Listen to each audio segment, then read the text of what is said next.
and welcome back to Scuba Diving Magazine. I'm back answering your scuba diving questions every single week. Welcome to Scuba Diving Magazine and welcome to Ask Mark, which is a scuba diving Q&A. So if you have any scuba diving questions, pop them down in the comments section below and use the Ask Mark hashtag to get featured in an upcoming Q&A. This week I'm answering questions about hose protectors, scuba diving insurance, Avelo, swapping backplates and reef hooks. Let's dive straight in with the first question, which this week comes from Thion, and they say, "Hi Mark, thank you for all your great answers on Ask Mark. You're welcome. I have a question regarding hose protectors on miflex high pressure hoses. Why do low pressure miflex hoses come without a protector, but the high pressure comes with hose protectors fitted? I thought the miflex hoses didn't take damage from that kink like rubber hoses do. Can I remove these hose protectors from my HP miflex hose? I would love your insight on this." So hose protectors on hoses, it kind of varies. I think my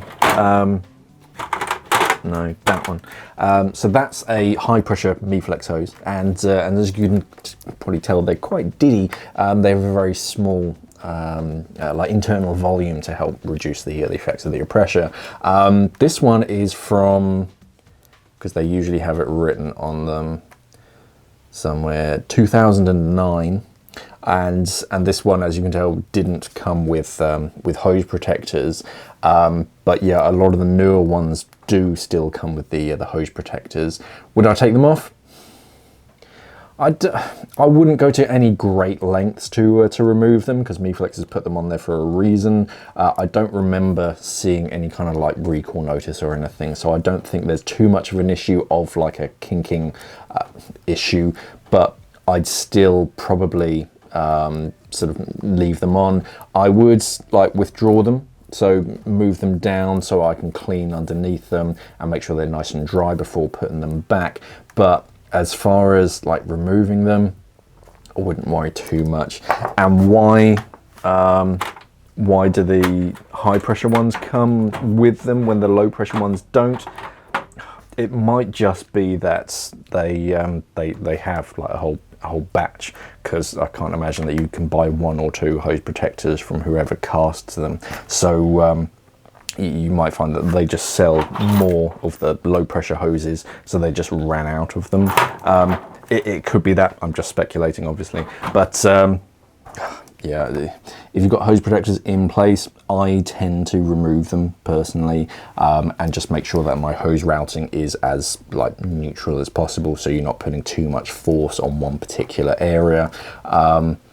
Otherwise, I'm not particularly offended if I do have hose protectors in place, but I do make sure that at the end of the dive, when I'm cleaning my gear, that I do move it out of the way, give it a wash, so it's that there's nothing underneath it growing, and make sure it's dry underneath it. But yeah, that's if it does come with hose protectors. But for yours, I wouldn't worry too much about removing them, because they can be a bit of a pain to remove them, to get them over the nut. But yeah, they do a job. If you want to remove them. If it's too much of a hassle, leave them. Just make sure it's clean underneath. Tian says, question on dive insurance. How important is search and rescue expenses coverage for diving? After reading terms and conditions of Dive Ashore, it seems they don't cover any search and rescue expenses. And how much will a typical search and rescue cost? Yeah, so it's probably because in a lot of countries, the host country, it's like a it is paid for by the taxpayer, because it is just one of those services that they apply. I know in the States you have to like pay for ambulances and stuff, but I think your Coast Guard will kind of give you that service for free. I mean, double check exactly where you are just to make sure, or wherever you're going. It's always the safest way. But like here in the UK, no, they're not going to rescue you and then just kill you with this like bill, because it will be expensive. I mean, you got to think about each specialist crew member is getting paid for this. Then you have like the equipment and the running costs of that. Some helicopters is going to cost you like tens of thousands to just lift it off the pad, and then it's per like hour of search time. So the longer they spend, just it really does rack up. Then you've got the search boats, then you've got the planes as well. It gets really, really expensive really quick, depending on how many people are searching for you. So yeah, it is nice if it does have it covered, but if you're going to quite a lot of countries around the world, I wouldn't worry too much about it, and that's why it's probably not covered by most like average dive insurances. It's only like the top end gold premium package that has sort of any kind of coverage, but no, I think it's usually covered by the country, but it's definitely worth double checking before you go. Derek Theophile, the Avelo system. Is this the future of scuba diving? I'm seriously considering taking the course on using them. What are your thoughts on the system, Mark? I do believe you have touched on this in the past. Yeah, I think I've spoken about it with Sean when it like was first announced, or when they first showed it off at like a demo or something a few years ago. It's, for those of you who don't know, it's basically a way of, I'm trying to think how best to explain it. It controls your buoyancy, but a bit more like a submarine controls its buoyancy. It has like ballast tanks, and it flushes water into certain sections to adjust your buoyancy. So when you're down there, you're not just faffing around with a BCD inflator sort of constantly. If you are faffing around with the BCD inflator, for me personally, it's adding like a mechanism for something that doesn't for me personally doesn't really need fixing, because I'm not like adjusting my buoyancy constantly during a dive, and it's an extra mechanism that can fail. It's there's like a pump. Don't get me wrong, I'd love to try it out and for them to prove me wrong and me to say, yeah, this is the best thing since sliced bread, but yeah, it's just an extra thing. You have to push a button, and then the pump runs, and then it pumps water, and then that adjusts your buoyancy, and then you go for the dive, and then as you're ascending, you have to push another button, and that pumps it out or flushes or whatever. So it's more moving parts, and it's more mechanisms and things, and it's a battery that you have to remember to charge up. I think I haven't looked too much into the whole system. I've only seen, I've had a look at their webpage, I've watched a couple of their videos, but that's about it, in all honesty. Will this become the new norm? It's going to be a long, long time before it becomes like the norm, because scuba divers don't like change. And if you think of something as fundamental as the like i3 system from Aqualung, or Mares called it the AR or something, it's where you don't have an inflator hose over your left hand shoulder, you just have a little like flick switch that you just inflate and deflate your BCD. They're marvelous, but you don't see them everywhere. I think I've seen a handful, like it's probably single digit numbers out in the wild, because we dive with what we were taught to dive with usually. So my instructor was diving with a corrugated hose over his left hand shoulder. That's how I learnt to dive. That's how my dive equipment was constructed. I'm going to buy that, and then the whole system just perpetuates. Whereas now you're throwing in a new system, because you get a different cylinder as well. From what I understand, it's not just you can just grab a 12 litre cylinder and boom, there you go. So you have this Avelo cylinder, which is longer. It has a separate compartment in the bottom, which is the ballast, I believe. I could be wrong again. But then, okay, I need a refill. So then you have to put that one to one side, and then you need to either fill that up then and there, so you're getting a hot fill, or you need to get a completely new system and set that up. So it's just, for me personally, from what I've seen, it seems a bit of a faff, to be honest. But I'm always willing to be proven wrong. But yeah, I don't think, from what I understand at the moment, it's going to be the future. But yeah, it is definitely worth looking into it. It is a clever system, but I don't think it's going to be a huge mainstream thing for quite a little while. Alison Anthony says, I have an X-Deep Zen backplate and wing with a steel backplate and a DIR harness. I'm off to the Red Sea in a couple of weeks, and I'm thinking of swapping out the steel backplate for an aluminium one. Can I use any aluminium backplate? I'm looking at the one that costs around a third of the cost of an X Deep one, but I don't know if it will fit. I'm particularly concerned about the crotch strap. I love the Y-shaped crotch strap on my X Deep, and I don't want to rejig the harness. Thanks. Yeah, you might come into an issue with the Zen in particular, because the Zen is very different. So this isn't a Zen, this is a more traditional backplate. It's, if you ignore these kind of cut throughs, you're mainly looking at the attachment points down the spine.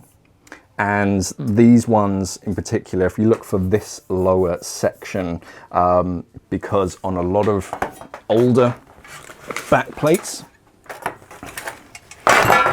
they only have fixed locations. So if that grommet and that grommet, which is what's attaching your single tank adapter, don't line up with the X Deep one, then there's just no chance, unless you want to try and like cut through 3 mil of whatever material backplate. So this very elegant solution is just a long slot, so it doesn't matter if it's exactly 11 inches apart. Then when it comes to your shoulder strap and your harness, it comes down to these ones, because the Zen, it has lower slots so that your shoulder strap is actually longer, but then it comes up again to become your waistband, whereas most traditional backplates, it all happens in this like 2-inch area. So you're going to have more strap, which is the better of the two options, but it just means you're going to have an excess of 2-inch webbing. Sorry. So you might find that you just got a lot of harness basically. The crotch strap will become an issue because on most traditional backplates you only have a single attachment point, whereas X Deep have lent more into the two like Y-shaped crotch strap, as you say. So there's no real way around that, apart from just if you did invest with a traditional backplate, just get a single section of crotch strap. You can buy crotch straps by themselves, and you just kind of have to get on with it with your travel wing, as it were. So your best option is unfortunately to continue down the X Deep route. That is the downside of X Deep, as it were. As much of a downside of it is that it's quite a good analogy is like Apple stuff and Apple accessories all work together really well, but when you try and connect like third-party things, they don't always drive too well. They can connect, but it's not perfect, and X Deep is very much like that. If you continue straight down the X Deep rabbit hole and all of this stuff is X Deep, it'll fit together and it'll mesh really well and it'll work nice and comfortably. But when you try and like get third-party stuff, some of it will be compatible, some of it might not. So it's one of those definite probablys. And yeah, so I've got this is a Ghost wing, and the Mara's XR backplate. And could I attach?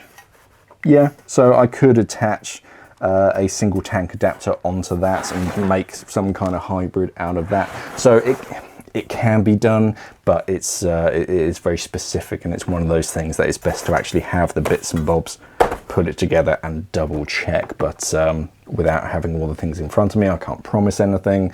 But yeah, is that definitely probably.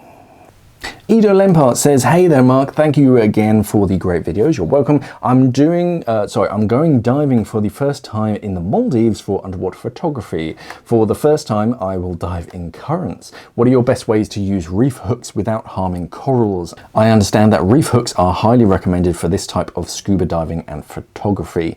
Yeah, so you can get a lot of currents in the Maldives, so it's best to like invest in one. They're pretty cheap, and you can get them quite readily. I imagine you can rent them as well. They'll hopefully be pretty cheap out there. But yeah, especially for photography, because you don't want to be like swimming and trying to line up a photo and like get that perfect shutter whilst everything's moving. So yeah, it's much easier if you can just hook into the reef, kind of let go, and then you don't have to worry about finning to stay in position. You just have everything.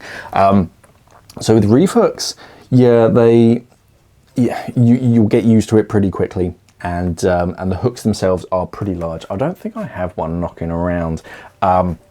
But you basically want to look for some kind of rock, of course, try and avoid living coral because that's just not nice, and loose debris as well. You don't want to attach onto something only to just like drag it away, and you'll pick up on it pretty quick. If you talk to one of the dive guides, I'm sure they'll be able to like point out sort of things. But try and think like upstream of where you want to be. So think about where the current's coming from, where you want to be, and then sort of look for attachment points upstream.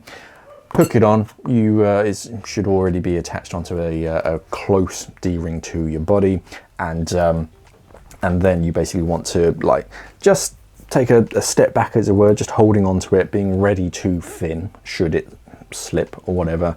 And if it's holding nice and secure, then you can let go of that, go to the full length, and you just inflate your BCD just a little bit just to lift you up, and that kind of digs the hook in, as it were. It's normally just like surface. They tend to have like rudimentary like points to them to attach and like really hold on to a solid piece of rock, but that's kind of it really. You soon get hang of like where and how to attach it, but always be thinking of like what's downstream of me should something slip, and always be ready to like swim and should something like go loose.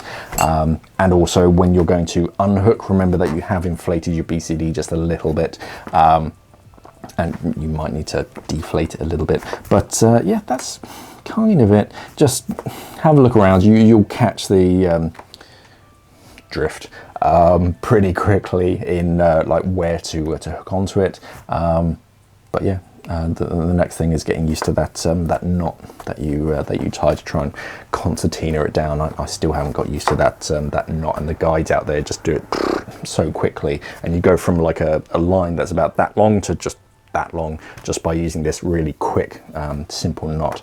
And as soon as you undo the first one, it just concertinas out. But yeah, you'll get used to it pretty quick.